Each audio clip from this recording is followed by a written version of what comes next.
Good morning. પડી ગઈ છે સવાર. જય અંબે મહાદેવ, જય માતાજી. ચા પાણી નાસ્તો, ચા બની ગઈ છે. પાવડરની ચા બની ગઈ છે, બહુ સરસ હોય છે. ચાલો તો હવે સવાર પડી ગઈ એટલે વહેલા વહેલા બધું કામ કરી નાખીએ.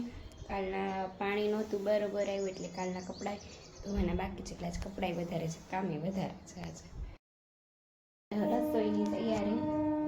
ચોળી બટેટાનું શાક કરી નાખ્યું છે, વઘાર વીકો છે. વંશભાઈ ચૂકું જોવાનું કે વંશભાઈને બપોરે જમી કાઢવીને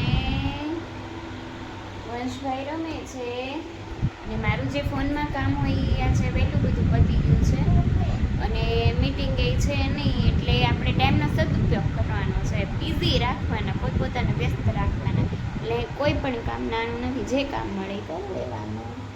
આપણે લાવ્યા છે આ કામ કરવાનું, આ કામ કરું છું અને વંશભાઈ રમે છે.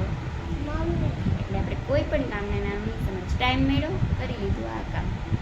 આવી છે વેકેશન, એટલે વેકેશન નથી પડ્યું, 2 દિન રજા પડી છે ને.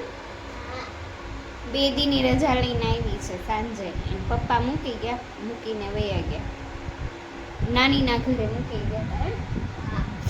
એના પપ્પા નાની ઘર મૂકી ગયા, પછી અહીંયા આવી. હવે મજા કરવાની.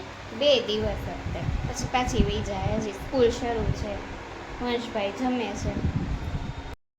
જો જમી કાઢવી લીધું છે. દિશાબેન આવી છે એટલે વંશભાઈને મજા આવી ગઈ છે, રમે છે. એટલે આજનો બ્લોગ અહીંયા એડ કરું છું.